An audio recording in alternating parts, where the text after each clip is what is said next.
எப்பயும் ஒரே போல் தோசை செய்யாமல் இன்றைக்கி நம்ம வெரைட்டியாக செய்யலாம். இப்படி வெரைட்டியாக செஞ்சு கொடுத்தீங்கன்னா 2 தோசை எக்ஸ்ட்ராஸ் கேட்டு வாங்கி சாப்பிடுவாங்க. இது கூட வந்து நீங்கள் தேங்காய் சட்னியும் கார சட்னியும் வச்சு சாப்பிடும்போது டேஸ்ட் அல்டிமேட்டாக இருக்கும்.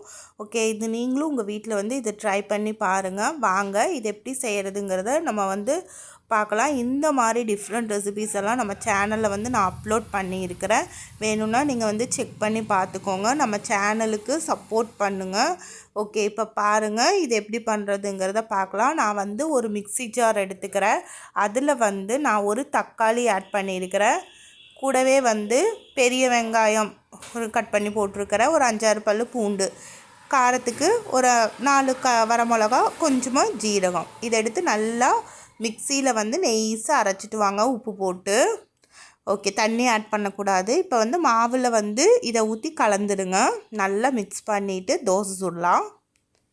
ஓகே, இப்போ கலந்ததுக்கப்புறமா இதில் வந்து கருவேப்பில் தலையும் மல்லித்தலையும் நீங்கள் வந்து கட் பண்ணி போட்டுக்கோங்க.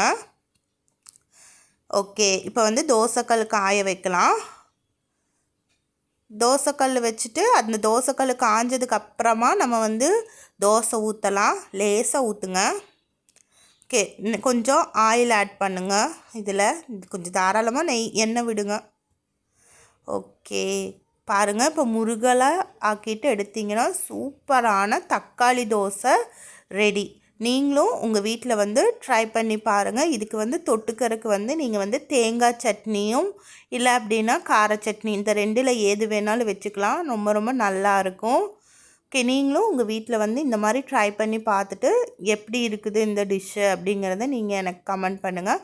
உங்கள் வீட்டில் நைட் டின்னர் என்ன அப்படிங்கிறத நீங்கள் கமெண்ட் பண்ணுங்கள். நம்ம சப்ஸ்கிரைபருக்காக நான் வந்து இதெல்லாம் அப்லோட் பண்ணிகிட்ருக்கிறேன். ஓகேங்க.